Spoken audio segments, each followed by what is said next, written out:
All right. Thank you, Zach. Now I'm the king. Now I get to. You just have to listen to me. I can't hear you, so that's great. So now we'll move along. That's going to mess up my next thing, which was Tommy Arnold. So I'm going to introduce Tommy Arnold. Tommy Arnold with Pottawatomie County. Tommy is he's been instrumental with multiple different phases as it relates to the 911 Management Authority. He's not on the board. However, he participates in both the administrative committee and also the technical committee. And I just wanted to, I guess, give a little shout out to Tommy Arnold and let him know that we appreciate his work. He was the kind of the first person that took a stab at getting this questionnaire ready. And the questionnaire started literally months ago, if not a year ago, or over a year ago. So we appreciate Tommy's work on that, and he's also continuing to work on a scope of work for feasibility study and a lot of things like that for the technical side. So again, my name is Lance Terry, I'm the State 911 Coordinator. So moving along, this webinar is being recorded. We'll be posting it later to www.ok.gov/911. It'll be on our main page, and then you'll be able to link over to it and be able to watch the webinar as we go. I took care of the next one for you. Mute your microphones. So thanks, Zach, for letting me get that done. On the agenda today, we're going to talk a little bit about the legislation. Why do you have this in front of you? What legislation says about filling it out, and why the 911 Management Authority has the ability to ask for this information, and also what happens if you don't provide it. So we'll cover that and what the state law says. We'll look at a little bit oversight, which means within the 911 Management Authority, who is actually charged with taking care of that. The intent of the registration form. So what are we really trying to accomplish with this registration form? The overview of the registration form, that's when we'll dig into the actual document and take a look at it. A fact sheet, we're developing a fact sheet. We only have about 5 questions on it right now. Our hope is at the end of this, we'll be documenting your questions and provide answers. If we can't provide them today, we'll provide them back through this fact sheet so you can go back and read that or print it off and get your information that you need. We'll allot some time for questions, give or take a little bit, and we'll actually entertain questions as we go through the document at the end of each section to make sure that it stays applicable, so we're not wasting a bunch of time at the end. And then what's next? What are we going to do after we get this stuff done and we move forward? So if you're on the phone call, I do not have any more people to accept as it relates to joining the webinar. So everybody should be on. If you're not on, you may log out, try again, and we'll go from there.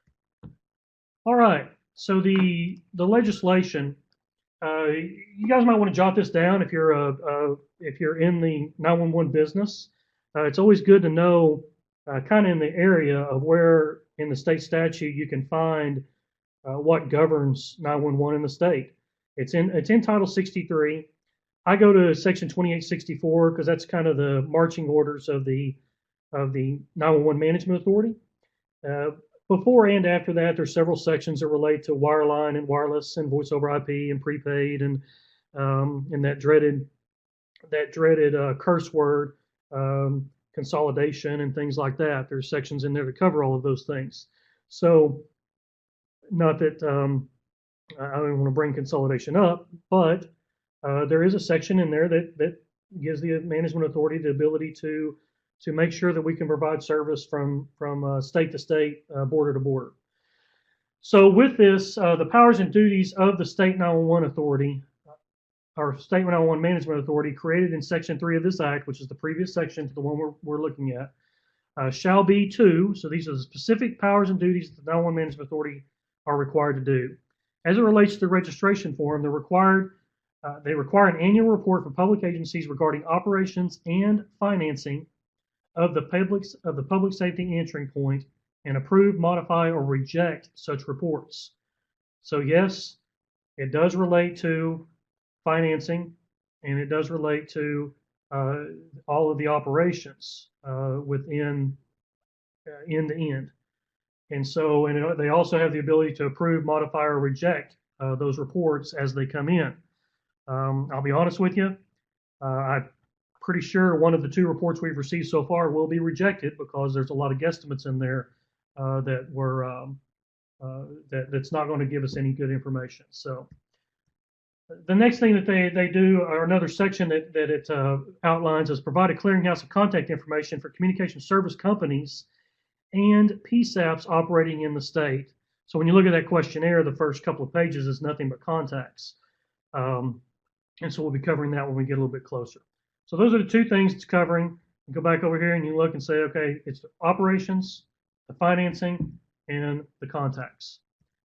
So the other thing that, or this is the big hammer, or the stick per se, on what happens if you do not fill it out.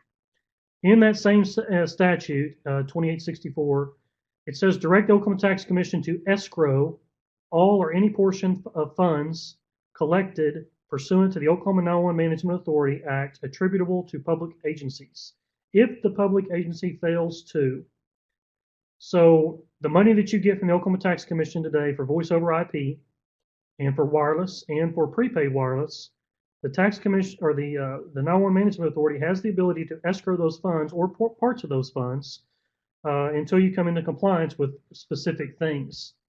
Those things are: come into compliance with a master plan to deliver Phase 2 911 wireless, locating services as required by the Act and approved by the authority. So technically, you need to be able to provide Phase 2 wireless. Now, Phase 2 wireless is 25-year-old technology. So the next one kind of helps us understand what the future holds, and that's meet standards of the National Emergency Number Association, or NENA, limited to call taking and caller location technology, or comply with an improvement plan to meet such standards as directed by the authority. So the NENA has a standard for call taking, and they have a standard for caller location technology, which is the I3 standard, which is the next generation standard for your technology side. The call taking says that you will answer so many calls within so many seconds, so many percentage of the time. And so you have to meet those. And so within your operations, you may be able to provide technology, but you also have to make sure that you have the staffing there to be able to meet the NENA standard for call taking. So I wanted to make sure and take time out to help everyone understand those 2 things. The next one pertains particularly to this report. Submit annual reports or audits as required by this Act. So we already covered the 2 areas that cover the reports. The report that was presented meets those requirements, and therefore it's required because of Section 4 that we're reading right now. So we need you guys to fill it out. We need you to turn it in, so we can get more data and more information and help everyone else out. The last thing is comply with the requirement of the Act or procedure established by the authority. So this is kind of a catch-all and allows the authority a little bit of leverage to be able to go in and tie some other things, within limit to the funding. There's many other things in this section, Title 63, 2864, that the authority are charged to do. And so I would recommend that if you're in the 911 business and you're in a management role, that you take time and go read the state statute as it pertains to your mission of 911, because there's specific goals and objectives that have been outlined by the board, but they are all backed by state statute, and they're not making the stuff up as they go. The lawmakers and the people in the industry, there's an expectation set there, so that's where we're at. So with that, I'll move along. The next section is, who's charged with this. So the 911 Management Authority, there's 3 specific committees: the Administrative Committee, the Technology Committee, which has 2 working subcommittees right now, and those 2 subcommittees are the GIS Standard Subcommittee and the EZNet standard subcommittee or EZNet committee. EZNet's a fancy word for the network, so that's what they're working on. In this, and this is their mission statement that you see in front of you. The bolded section in the middle says this includes the setting of requirements for PSAP's annual reporting of financial information. So this work for the registration form came out of that committee that Dorita chairs. The primary objectives for today's call not today's call. The primary objectives for the registration form is to gather contacts for specific areas related to 911. We need to know who those people are. If you are the contact, that's good, and you can be the primary contact, but we may need to know who the finance person is, or we may need to know who the GIS person is, or the IT person. All of the main critical information will be funneled to the primary contact. However, these other people may be needed to answer questions for other PSAPs. And so it's contacts for people to help share and create groups in order for people to work with each other to get questions answered faster instead of feeling like you're out there on an island by yourself. So that's why we need these contacts, and that's one of the objectives of this registration form. Obtain a clearer picture of the 911 technology as it exists today. That's why we're asking you for the for your software and your equipment and your hardware and your servers and what software version you're on. We need to know where you stand so we know where we're going to be 1, 2, 3, and 4 or 5 years from now, based upon money that comes in and based upon the overall direction of the 911 Management Authority for EZNet and Next Generation 911. The revenue sources, we want to know where your revenue is coming from. And so, it's not to punish anyone, that's for sure. However, you may have came up with a wonderful idea on how you tax volunteer fire departments at their hot dog sales and make them and have them submit revenue source. I don't know. But there may be opportunities to share information on revenue sources amongst the other PSAPs around the state and gather more additional ideas. So we need to know where your revenues are coming from and see where those are at and see how we can help and how other people can help solve the problems of funding the dispatch centers and the 911 equipment. The expenditures, what are the expenditures allowed by law for technology and operations of the 911 center? Where are those expenditures? How much does it cost for you to do business? One of the things that we encountered over the last 4 years when trying to pass legislation was legislators wanted to know, why do you need this money? And we can say all day long it's because, but that's not good enough. They want to know details. They want to know what it costs to do business. And so what we found was there was literally at least a dozen, if not 15, 20 different funding models across the state. And what do they use that funding for, and how do they use it, and how is it set up? And so as we continue to try to get legislation passed and try to get things working in the right direction, holes continue to be shot into our plans because we didn't have the answers that they needed. This is not to get everybody, not to shine a light on inefficiencies or anything like that. It's to gather information so as we charge forward, we're able to answer the questions pertaining to where do we spend our money today and what does it look like in the future as it relates to the need to fund our 911 centers. So that's the end of the slideshow. Bear with me with my technical abilities here. Let me see if I can find the next thing. All right. So,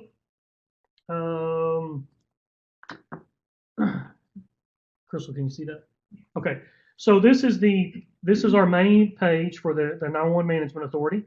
We are doing work on this. It seems like almost weekly. We're adding some things to it, doing some different things. So it's a good source for you to go to, see some of our history, see who the authority members are, who represents you on the authority, and it's a very vast group of people from small towns to large metropolitan areas and vendors and everything like that.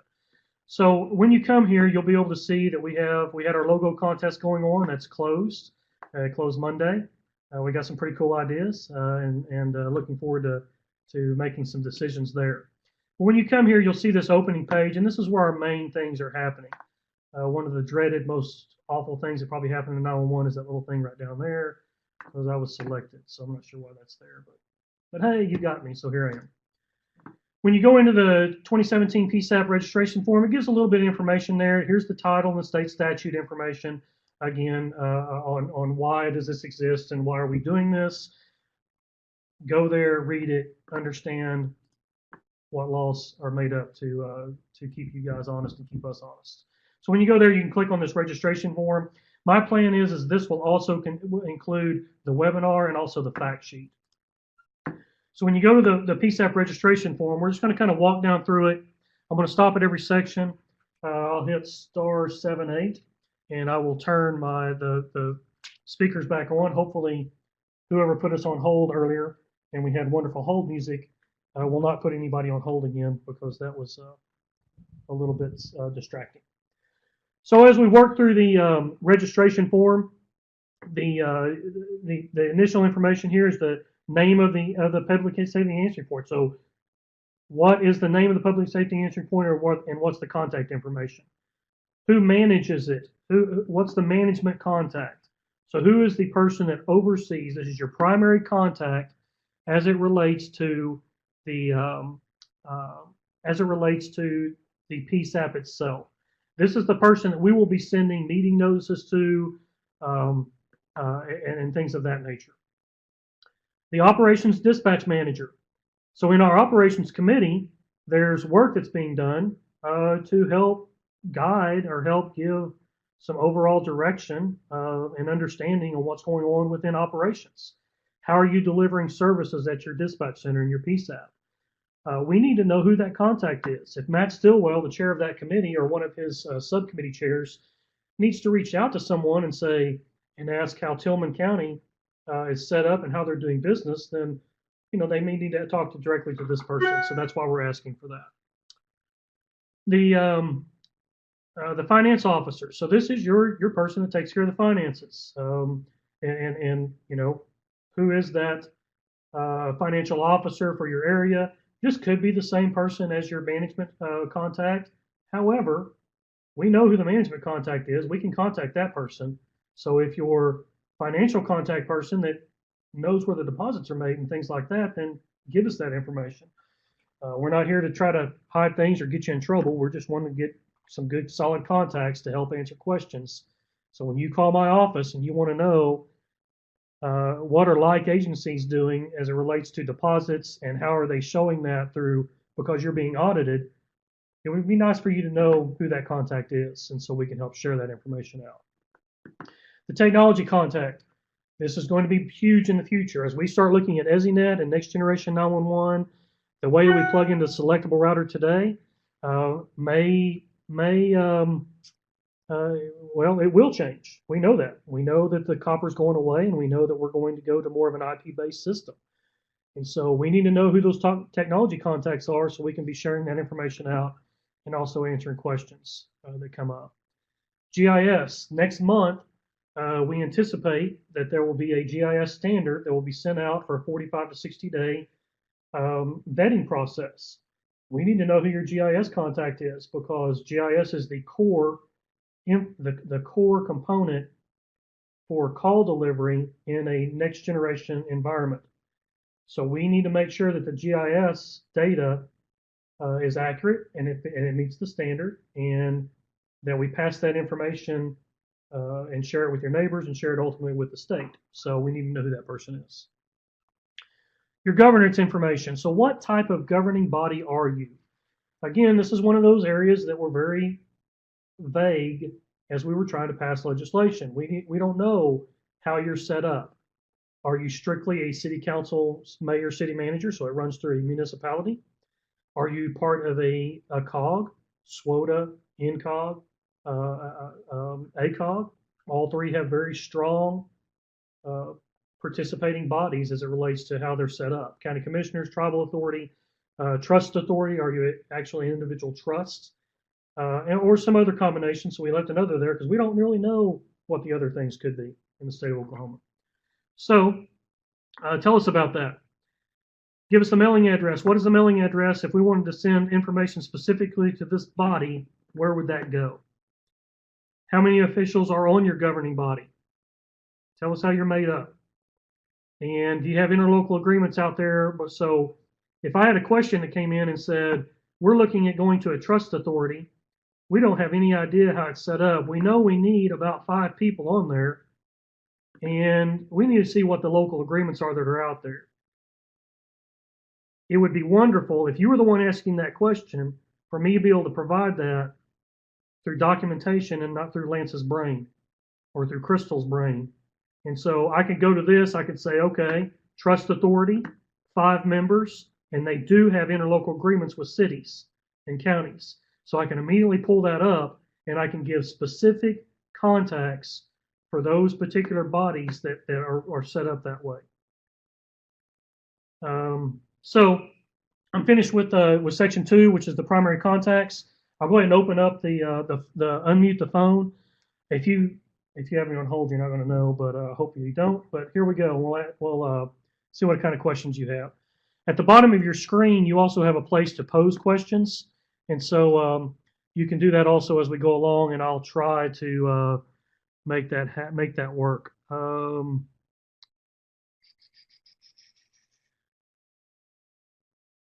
Okay, so here we go. All participants are now in listen-only mode. Can somebody talk to me? That did not work.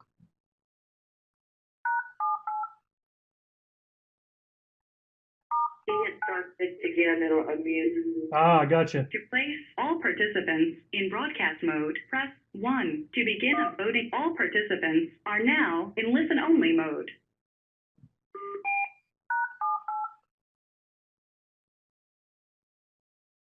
All right, can you guys, can somebody talk to me again?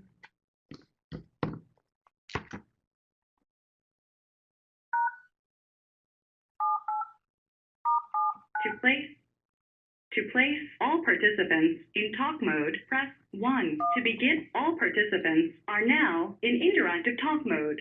Okay, I'm not sure what happened, but I think I've got you now. All right. Can you hear us? I can hear you now. Sorry. I'm just hitting buttons until something works. I'm kind of poking and hoping with my phone here, so it worked. All right, guys. Try to go one at a time, but we'll entertain some questions as it relates to this first section. Anyone? Hey, Lance, this is Mike Bowers, Midwest City. Yes, sir. The governing mode for us, obviously, we're under local government, but we do have a contract through ACOG. You want us to just list the ACOG contact? Yes, I believe that the overall governing body for you, as it relates to the core of your mission, would fall under the COG. And so this gets into the little bit of a gray area where you think about, well, you receive a little bit of the money back to your dispatch center to pay for things, but really you're under a council of government is for the majority of your funding, which is what we're really kind of trying to track down. Okay. Dorita, can you confirm that? Yeah, so Lance, I think under Roman numeral 2, the type of governing body that administers your PSAP, that would be the person who has the say-so over 911 functions. So a lot of PSAPs are city county PSAPs or public trust. That's different from the governing body that receives your fees. I recall that especially in city-county cooperatives or multi-city cooperatives, you might run all the money through the county, but the city actually does the operation. So when you're talking about on paragraph D, the governing body that receives the fees, that may or may not be the governing body that's got the say-so, over 911 operation. Okay. Well, I'm working than I was.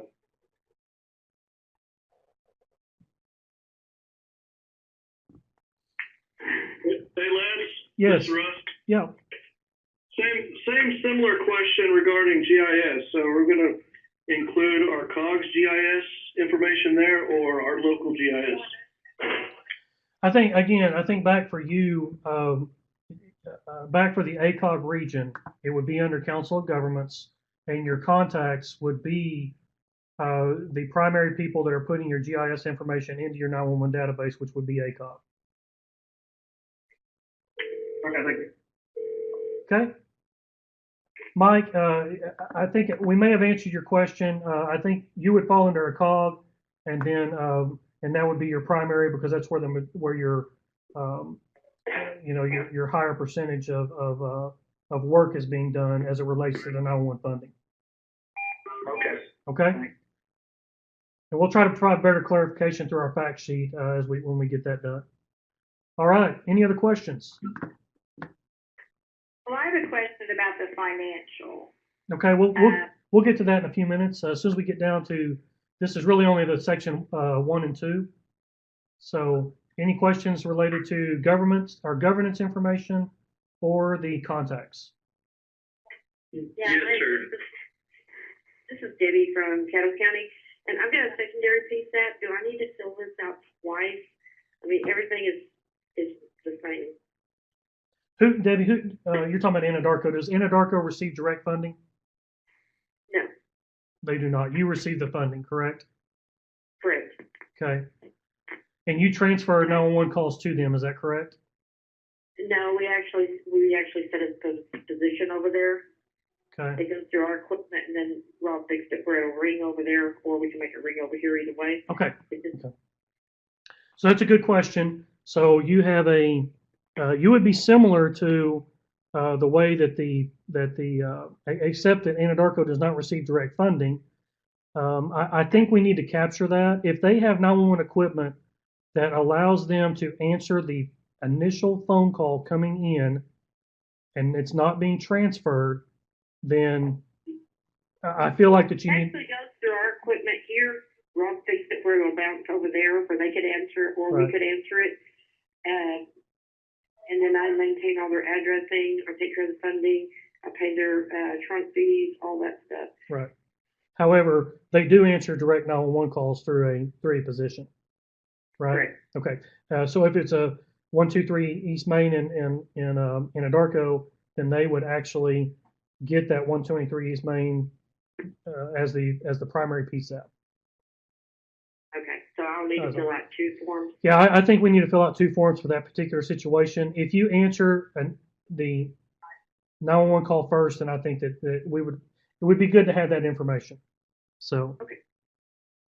No problem. Okay. Okay. Good question. All right. There was a guy that had a question. Yes, sir. Lance, this is Anthony Gilliland at Oklahoma State University in Stillwater. We directly answer 911 calls as far as on the campus network, and then we directly receive cellular 911 via a campus-oriented application. All other 911 calls via cellular goes to the city of Stillwater. But as far as our governing body, what level do you want us to put down on that? Because the Oklahoma State University is where we get our budget and funding from, but they're ultimately report to the Board of Regents for the state of Oklahoma. Right. I think as far as Dorita, go ahead. Yeah. This is Dorita, and OSU and OU, y'all are unique situations, I think. I need to check, but I believe we had you guys as basically landline only, and that was because you answered landline from the OSU, dialed from OSU phones, and then you have an app, right? So I can dial 911 on campus and get you. Is that right? That's currently, how we're set up, we're currently investigating a new 911 system that would be next gen compliant for the OSU campus. I need to look, but I think we had you guys categorized as landline only. Lance, do you remember? Yeah, I believe so. I think that goes for both. And so I do not believe you would be a part of this particular registration form at this point.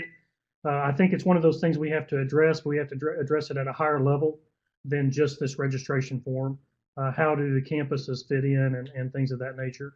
So I think we'll have to work with you one-on-one to try to figure out how we're going to fit you into the mold.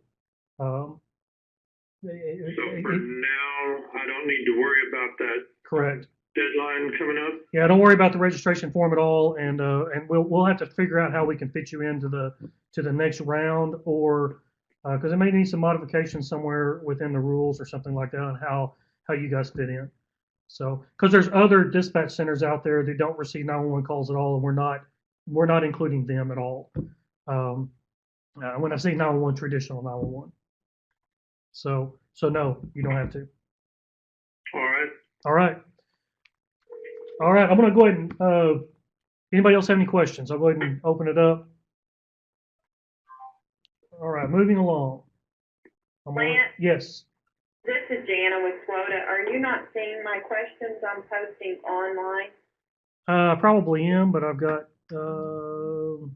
SWOTA. Okay, I can answer these as we're going along. Yeah, I'll do that. So SWOTA has a question. It says, financial contact info. Could this be two entities such as SWOTA 911 and the city? Yes.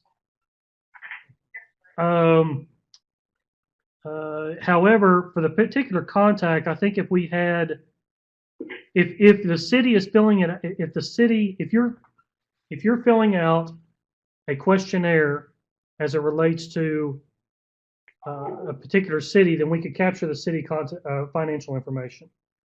It goes back to, how much money they're receiving and who could best answer the questions as it pertains to how money is being distributed. So if Weatherford is filling one out individually, then it would probably be beneficial if their financial contact was the one that we filled out, or that we received. Does that make sense? This is Dorita. Lance, I think you're right on point on that.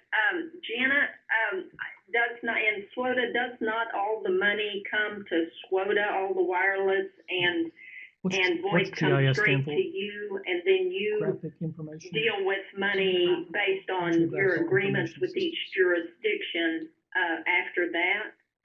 Yes, that is correct. But okay. So reading through this document, and maybe we'll get to it and you'll answer that, but we feel like this is going to be a joint effort with that entity and SWOTA to fill out this document. That's probably correct. But yeah. Still in that answer Weatherford or SWOTA 911, then, or do put both in there. What has Weatherford got to do with, they don't receive the fees, right? You receive the fees, correct? They receive parts of the fee. A percentage of the fee goes to Weatherford. So my answer back to, this has kind of been posed before. I believe that you're going to have to fill out each entity that is listed on the Oklahoma Tax Commission to receive funding needs to fill out a registration form. They're ultimately the ones responsible for the funding and making sure that it is spent properly. If they choose to be part of a larger group, SWOTA, ACOG, or whatever, then that is their, that's up to them. But as it relates to wireless and voice over IP, The people that are set to receive those funding from Oklahoma Tax Commission are the ones required to make sure that they follow the state statute and make sure that their organization follows it. So I believe that it would be those individual cities receiving the money will be the ones that need to fill that out. Dorita, does that make sense? Yeah, I agree. I think Okay. what we're looking for is accountability on who gets the money from the tax commission. The person who receives that tax commission check. I think that's what we're looking for. Okay. So this is Debbie again. I'm kind of confused because the city of Anadarko receives no money. You just answer the calls like Weatherford does. So why am I filling out? Here's the reason why is because in order to provide operations for the 911 center, then there are costs directly related to Anadarko delivering the service of 911 to the citizens of Anadarko. That's the difference in my opinion. They are an answering Would it point. be the same as Weatherford? I mean, I'm just asking because I'm confused. Yeah, it's exactly the same as Weatherford. It's exactly the same. So what you have is SWOTA is the same as Caddo County, and Anadarko is the same as Weatherford.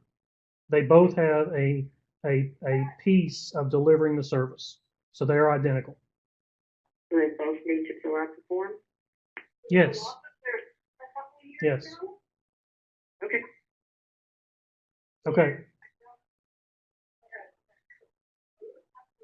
I said yes, and now I'm second guessing myself. Holy cow. SWOTA does not answer 911 calls, correct? That is correct. Okay, so your information would need to be on Weatherford's form. Caddo County answers 911 calls, is that correct?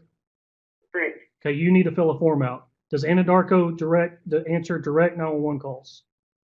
Yes. Okay, they need to fill a form out. Does that make- Okay, they do or I do? Because they're not going to do it. I mean, basically we just supply their equipment and we're over their 911. Right. So that, I mean, I guarantee you they're not going to do it if I send it over. okay, I don't know, that's up to you guys, but you know, if they don't, they don't. Yeah, if they don't, they don't. If they do, they do. We can talk offline on that. However, Okay. you know, what we're trying to do is we're trying to capture the cost of doing 911 in the state of Oklahoma. So when the Right. initial dispatcher or call taker answers that call, what's it cost to deliver that service to the person calling? And so that's what we're trying to capture. Again, there's intricacies like this that will happen all over the state. I feel like if you're answering a 911 call directly and you're getting wireless and you're getting wireline, then you fall under the requirements of filling out the registration form. Both, if you're doing both. So. And also my equipment records all of their stuff and it tells me how many calls they got and all that. Right. I have all that information. So basically your information is going to be the same as mine except for a few things and then in the name of the deal because the name of their. Well, they answer different. When we get to that point, statistically, you don't answer the same phone call. They answer calls and you answer calls. So how many calls do they particularly answer? And how many calls do you answer? We don't have to answer that today, but that's what you got to put on the form. Right. And I have that information. They don't. That's what I'm saying. Okay. Well, you have to work with them to get that done, I guess. So, all right. Mike, Yes. I have a question over financial contact. Okay, go ahead. The governing body that receives the 911 fees, would that be my county 911? Would that be my treasurer? Or would that be the county commissioner, since I'm a county commissioner ran? Who? The governing body. Who on the financial officer, who on the Oklahoma Tax Commission website, or when you receive the check, whose account is that going into? So who is the financial officer? Going into Johnston County 911. Okay, so who's the person, how is it listed on the? Asking, Well, Ned, it's probably your treasurer. well, Well, that's what I'm wondering, if it's the treasurer or if it's me. And I was confused on that too. I mean, because it goes to the treasurer's office, they deposit it and they give me a receipt. Yes. and I would go ahead and put treasurer down. They've already got your contact information. You're just supplying another layer of contact. But the county clerk is who distributes it out into accounts, not the treasurer. So So that's kind of. You know, pick the person that you think would be able to answer questions as it relates to routing this funding as it goes through your system. Okay. I think that's the best option. down. What's that, Tommy? We're gonna put the treasurer down because that's who, if I have a question about when they received it or how much they received, that's who I go to. Yeah. And it could be different in each body. And again, guys, I can't stress the fact that this is exactly why it took 4 years to get legislation passed. This is exactly the problem. So, all right. So, any other questions? All right. So quickly, geographic information, GIS stands for Geographic Information System.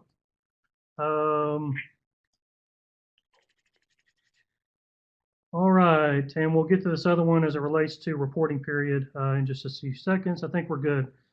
All right, moving along. Now that we don't, I'm going to go ahead and mute you guys out, and we'll go with section 3. All participants are now in listen-only mode. All right. Section 3, type of PSAP.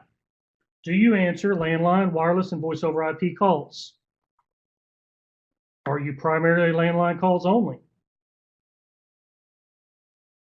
This would pertain to probably 5 of our counties right now that they don't get wireless calls because they don't have the equipment to, maybe, potentially. Secondary, are you a secondary PSAP? We probably will not have any of these on there because this is for transfer calls. So my expectation is we probably shouldn't see any of secondary PSAPs at this point. And then if you feel like you're other and you don't meet any of those definitions, then tell us what you think you are. Does your PSAP operates 24 hours a day? If not, tell us who or where they're transferred to after hours. Call taking, 911 call taking and equipment. So what equipment do you have? Is it basic 911? No caller location available at all? Enhanced 911? Voice over IP? Can you take voice over IP? So you check all of those that are applicable to what your equipment is capable of. Number of call taking positions. Just to answer the question real quick, if Caddo County has 2 and Anadarko has 1, then the Caddo County will put 2, Anadarko will put 1 on their form. Equipment vendor, equipment brand, software version. Tell us what software version you're on. Other people may be looking at the same software and they may want to know what software version you're on. This may also be able to tell us what platform you're on and whether or not you're ready to go i3 next generation or not. Tell us what kind of network you have. If you're connecting to a server or hosted solution or something like that, this is freeform open text. You can kind of you can type a few words in there, and so if it's multiples, you can let us know. Network service provider. So if you contract that out, tell us who that is. Year the last equipment was purchased. That's self-explanatory. Is your 911 call taking equipment capable of locating a wireless caller on a digital map that is available to the call taker? Pretty much self-explanatory on that one. Do you have a computer-aided dispatch system? And if you do, what's the vendor and what's the software version? Are you using scripted protocols for call taking? So do you use emergency medical dispatch, fire emergency dispatch, or police emergency dispatch? If you do, tell us what vendor you use. Call data. This gets, so I'm going to go ahead and open up before we get to that point. So I'm going to go ahead and open the phones back up if I can figure out what I did to do that. And answer any questions pertaining to this section 3. To place all participants in broadcast mode, press 1. To begin, all participants are now in listen-only mode. All right. So we'll entertain questions related to operational information. And so what do you have? Oh, can you hear me? To place all participants in talk mode, press 1. To begin, all participants are now in interactive talk mode. All right, that worked. Okay, that worked. Sorry. All right, so what questions do you have related to section 3? Yes, sir? Hey, just one thing to point out on the vendor of the phone system and system. We're not asking you who you bought it from, we're asking you the vendor of the equipment. Like for us, we purchased a microdata phone system through AT&T, so I would list microdata and not AT&T. That's a very good point, Tommy. That's a very good point. So, So when it says network, what are you asking for? so Tommy, you want to go? Can you go ahead and answer that question, if you don't mind? What we were looking for there is what type of network do you have between you and the host for your system? Like in the AT&T hosted solution, is it a T1, is it frame relay, is it MPLS, which is what a lot of us will use for our next generation? Basically, what type of connection do you have back to the host equipment? We're standalone, so I don't know. Then you would just put in standalone, local? Okay. Thanks, Tommy. Appreciate it. Well, Next question.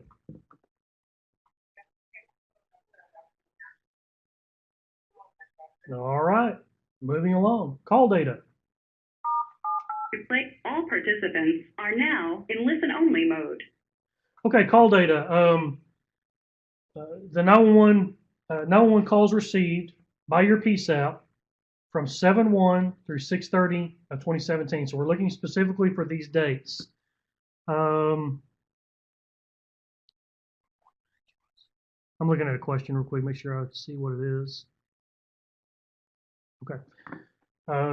Vicki, I'll get to your question here in just a few minutes. I probably should have answered that a while ago. I didn't think that's what it was about. So, okay. Call data. So we're looking for the total number of 911 calls that you received. What's the landline, the wireless, voice over IP, and any catch-alls. So if anybody's out there doing some cool stuff and receiving direct calls from cars and refrigerators, then tell us about that and give us those numbers. And then total telematics, which is your total of everything. Okay? Total, and I'm sure you'll have questions on that, and I'll have Tommy kind of follow that up in just a second. Total text messages, total calls of any type transferred to another PSAP. So how many calls are you guys transferring out? Now, why is that important? You transfer for multiple different reasons. You transfer for rerouting purposes. You transfer for secondary PSAP purposes. And you don't know necessarily from your reporting which is which.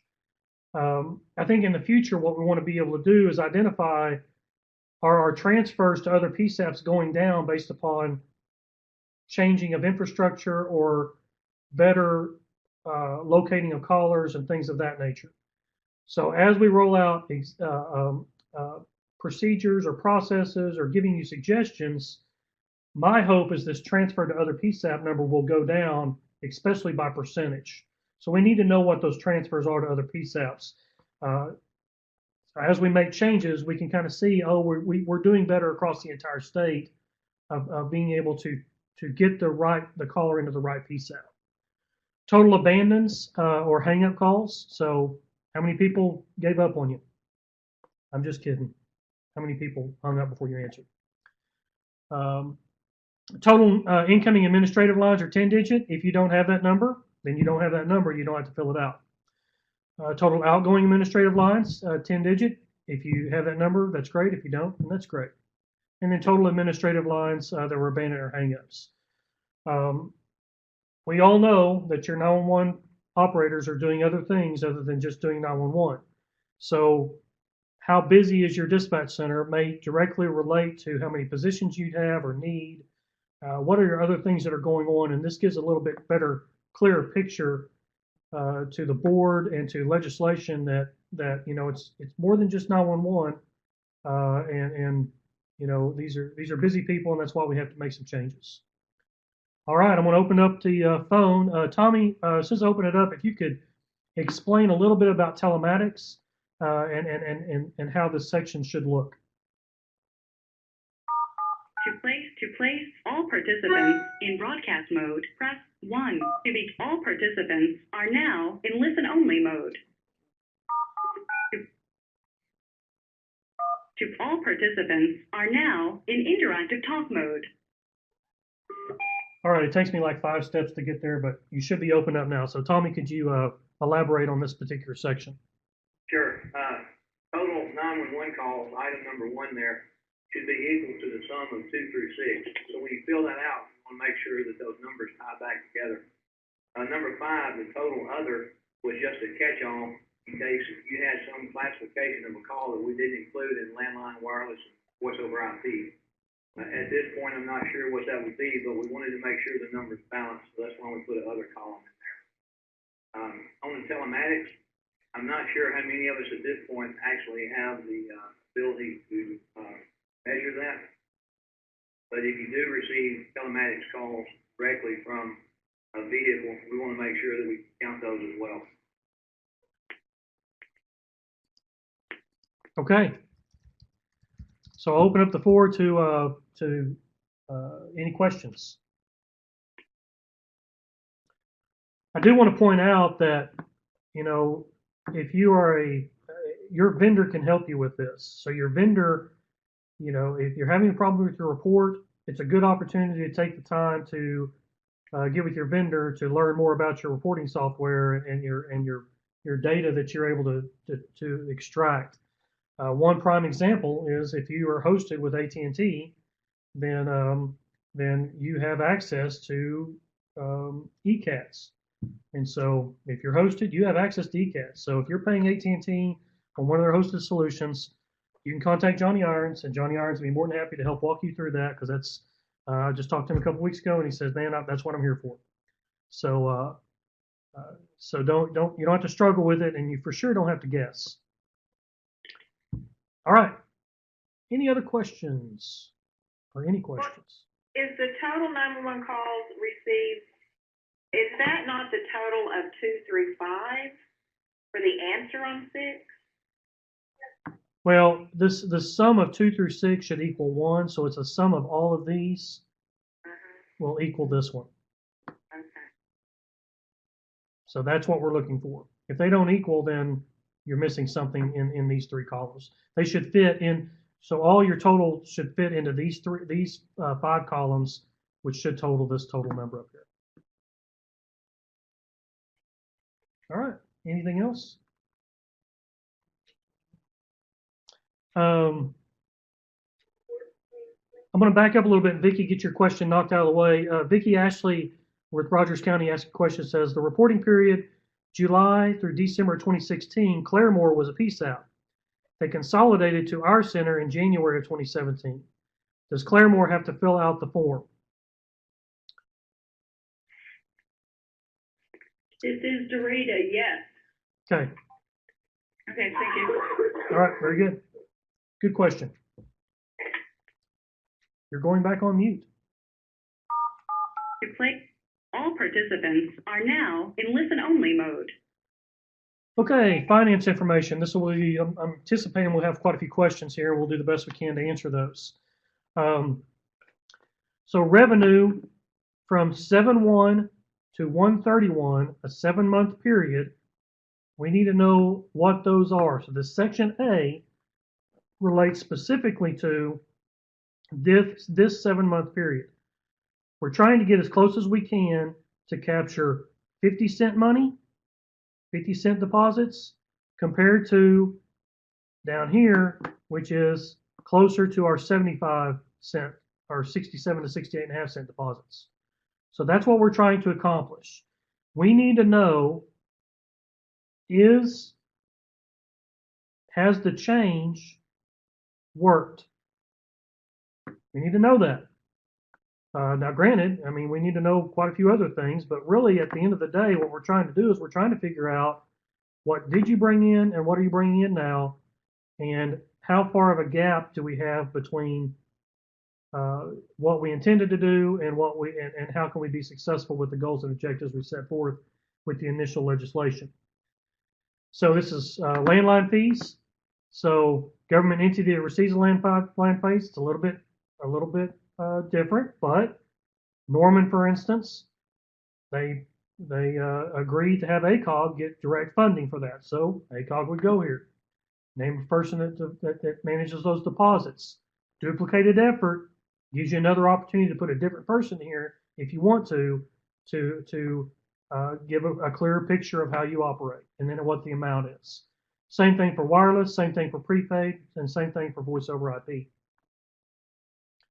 Same thing, this is duplicated here. It goes down, it talks about the revenues for February through June, and the same quantified information there.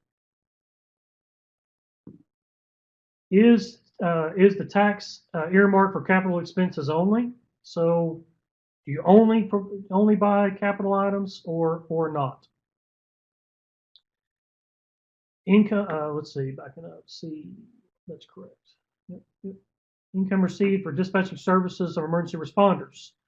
So this is income received for dispatching emergency responders. Government entity that receives the fee, name and title of the person who manages, and then what's the amount. A prime example of this would be Muskogee. Muskogee has an algorithm set up that says based on the number of calls that we answer for you, you will pay us X amount of dollars. And so if you receive dollars from other government entities, how much do you receive in, who takes it, and how much money is that? Total, accumulative. Contributions from counties, cities, towns, and other entities. So government entities, this gives you an opportunity to say, well, we really receive it from the county only.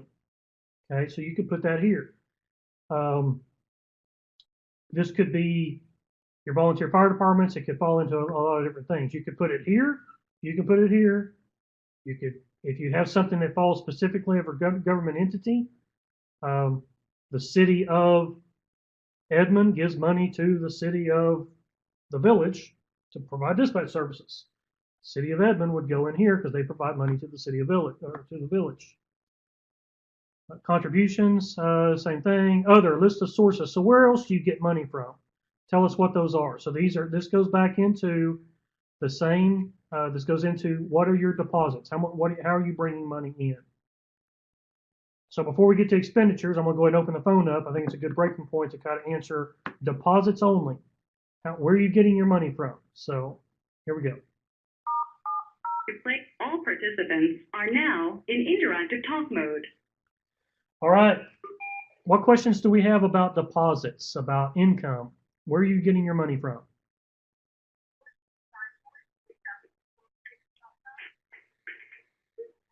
All right. So moving along, we'll move to expenditures. All participants are now in listen-only mode. So expenditures. Now this expenditures is for the full entire period. We don't have to break it out by the 6 month or the 7 month and 5 month windows. So how much money did it cost you for personnel across the board? What did it cost to deliver 911 services for your particular location? This is where it's going to get a little bit, could get a little bit difficult because Norman may put in what their personnel costs here. ACOG's could potentially put personnel costs in. However, ACOG provides for 23 PSAPs and 41 different entities. So how do we want to break that out? How do we do that? And that's a great question, and we'll probably have to answer that. I'll probably have to have Dorita or take a stab at that here in just a couple minutes. Building would be the same thing. Office supplies, 911 call taking equipment, call taking equipment maintenance. So what are your equipment costs for call taking equipment? How much does it cost annually to keep your equipment up and running? Computer aided dispatch, hardware and software. What's your maintenance costs on that? What's it cost to keep it going? Radios, 3 little curveball there. What's it cost for you to do your radio consoles, the stuff that's in your dispatch center is what we're trying to capture here. What's it cost for your network infrastructure? What's it cost for your servers? What's it cost for the training? How much money do you spend on training every year? And report management system, if you pay a separate contract for that, how much is that?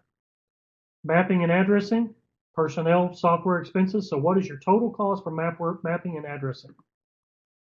Again, I know that Edmund and depending if you're a 1, 2, or 3, as ACOG looks at it, there's different levels of mapping and who provides what and how much money that costs. You'll have to work with Norman and Edmund and those people have to work with ACOG to try to figure out what this dollar amount is. Other operating expenses, other capital expenses, and other expenditures or transfers to savings accounts, rainy day accounts, or funds that were set aside for any other purpose. So this is a very big catch-all. It's other capital expenses, other operating expenses, but we really just want to know, where did your money go? Where are you holding this money at? Where did it go? What's it cost to do business?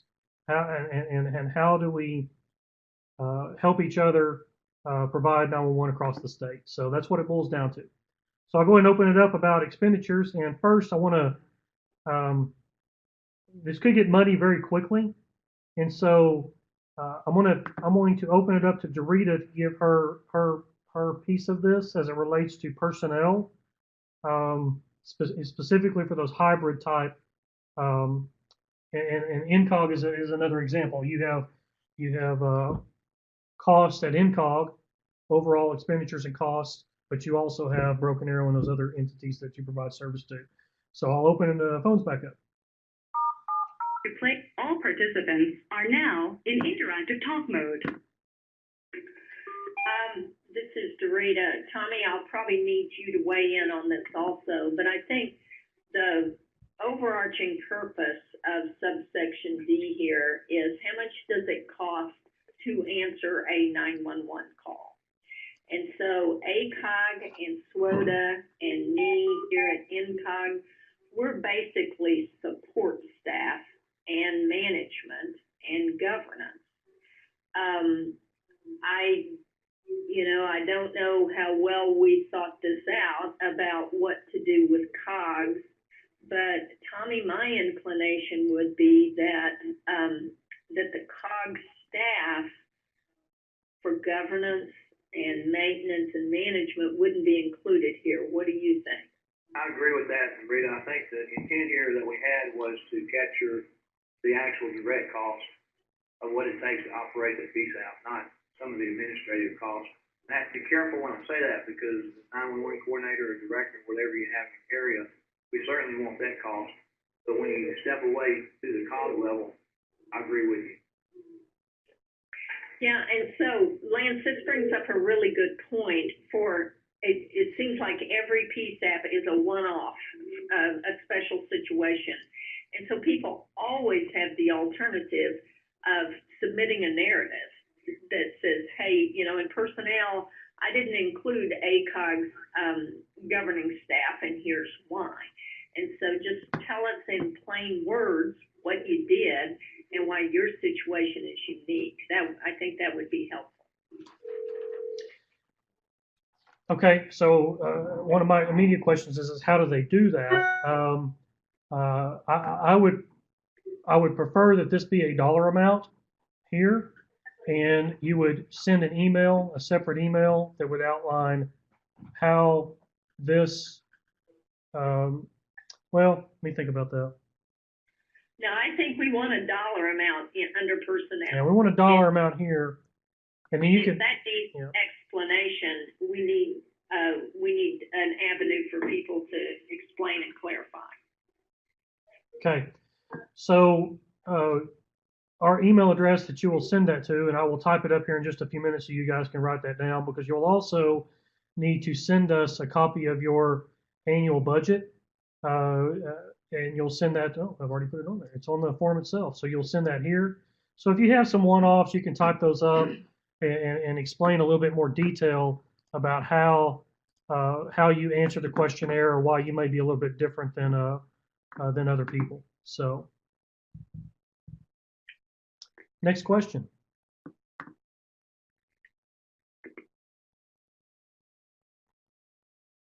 All right, I have a question from the webinar, and it says, will attachments of copies of budgets and fees received be acceptable instead of writing in on all the forms? No, that's not acceptable. you need to fill the form out. And the reason why, the information you fill out here will be dumped into a spreadsheet, and it also sends individual emails out to myself and Crystal. And so, and you know your budget better than I do, and so you certainly do not want me filling out this for you, because I'm not an accountant, and you may not want the answers in there that I find. So, so yes, please fill out all the forms. Another question is under network type, number 6 and number 7, and the network type and network provider. Clarification: this is the network for receiving calls, not the network for CAD. That is correct. We are talking about we're talking about the 911 system and the network for the 911 system. The main reason for that is we need to know what you're doing today. So as we roll into the next gen into the next gen environment at EZNet, it will give us a little better picture of how that will roll through.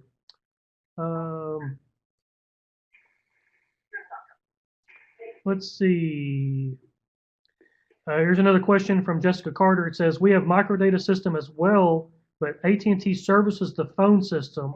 Which do we list? You will list microdata as it relates to the type of software that you have and what current software platform you're on.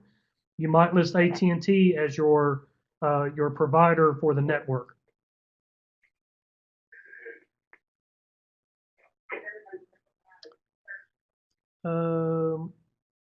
Somebody asked for Johnny's last name. It's Johnny Irons, IRONS. And I do not have his phone number. If you will email me or email me 911 at oem.ok.gov, I'll try to help you out with that. Another question is, we receive money from several agencies. How do we list that? We're looking for totals. So, Mark, we're looking for totals as it relates to the total number of dollars that you receive from all those various agencies. We don't need to know specifics on all the individual ones. That's out of our realm. We don't need to get in the weeds that far. Next question is, the city provides network servers for our CAD, GIS, building costs, but do not separate it to PD expenses for the comm center budget. I have, I don't know where it went. Just rolled off the screen. I have marked it.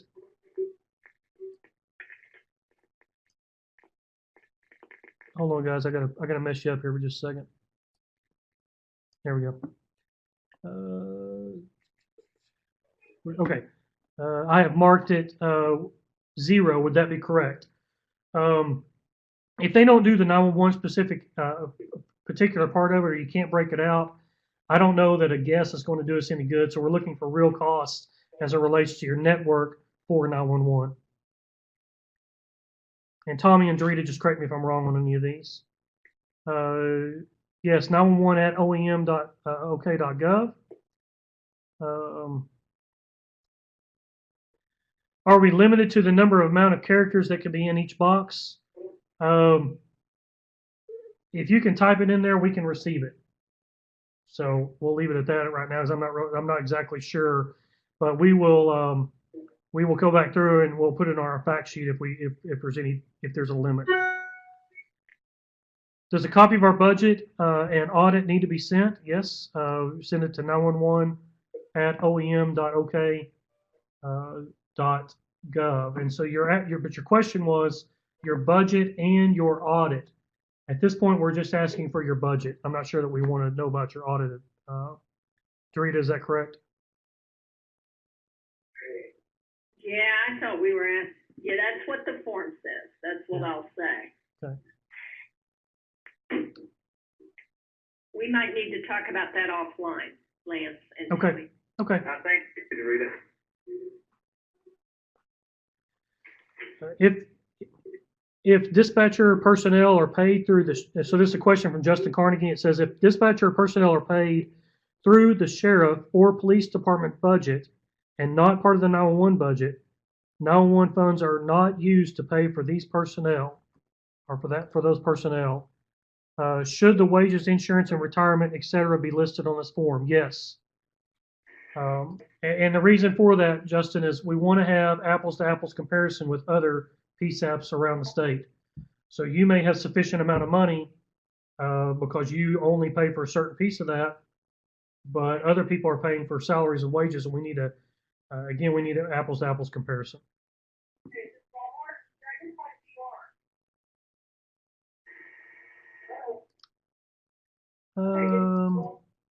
Let's see. How do you want to record this? So we can accept registration. Scott, are you on the phone? Scott Mitchell?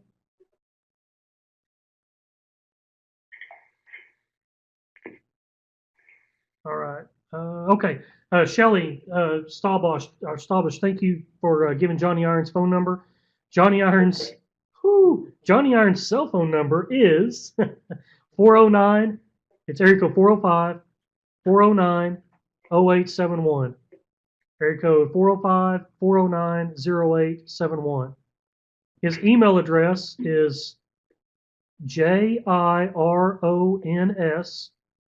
JIRONS.ECATS, and that's probably not right. It's Johnny Irons at ECATS, ECATS 911.com.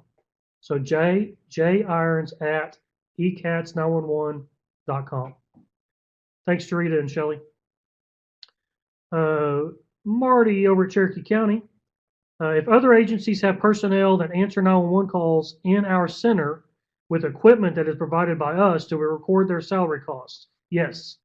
If so, where do we record it? You'll record it in that under expenditures.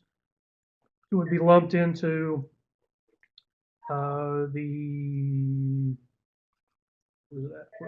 that? Crap. It is, somebody help me. Where is that? Landline fees, right here. So income, no, that's not it either. Expenditures, it'd be under this D1, Marty. So yes, we want to know what that is. Again, apples to apples comparison.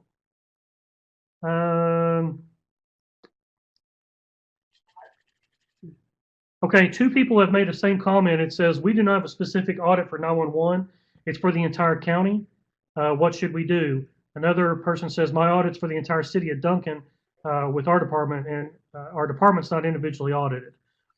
I think for now, I think we should stick with the budget, and then we may have to request audits later on. Jarita, what do you think? Well, I think that's going to be the case for almost everybody that's not operating as a public trust, because these functions, sub-functions, local government are not separately audited. True.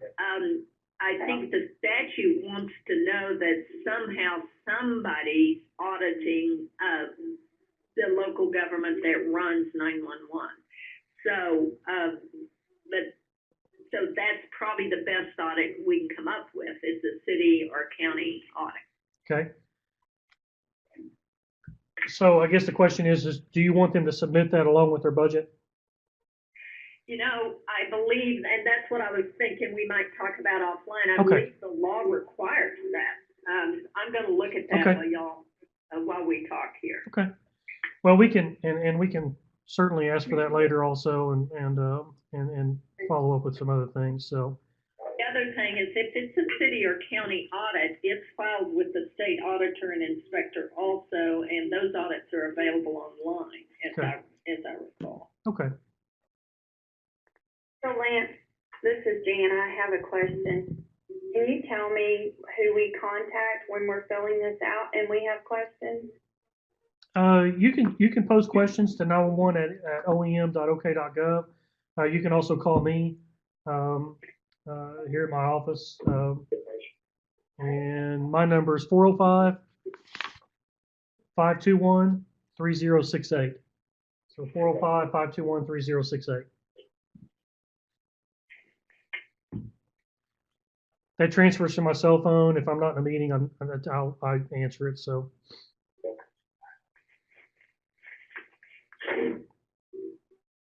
And again, as we get questions answered, so before you ask a question, we'll put this fact sheet together. So that's kind of our next step is the fact. Frequently asked questions. We'll put that together and put that out. So please reference that before you ask the question because your answer may be there already. We're going to wrap these questions all up and try to provide answers for it. It may take us a few days to make that happen and get it done because I may have to reach out to some subject matter experts to make it happen. So, all right. Let's see. I think that's all the questions I have posed on the board. Could you repeat your number? Yeah, it's 405-521-3068. 405-521-3068. Okay, that's all I have. What's the next step? We're going to gather this information up. You guys have until December 16th to get it done and get it submitted into us. It'll be turned over to the administrative committee to start calculating it and start trying to figure out out of this data, what's the best way to be able to present that back out to publicly because it would be a public document. And so that'll be our next step is to gather the information, turn it over to the administrative committee. We'll have some working groups and time to set aside to go through it, calculate it, and see how we can quantify where we're at and where we're going. So with that, I think that's all. Dorita, do you have any closing comments or statements? No, thanks for doing this, Lance. This was really helpful. Okay. We will post this out as soon as we'll have to actually play the whole thing back and record it with a recording, and we will post it back out on our webpage so you guys can go through it. And I'm here for you, and so let me know how I can help, and we'll do the best we can. So I think that's all. Tommy, any closing comments? Sounds good. I thank you, Lance, for doing this. Okay. All right. Very good. With that, we will close up the conference call and close the webinar. Guys, I appreciate your time.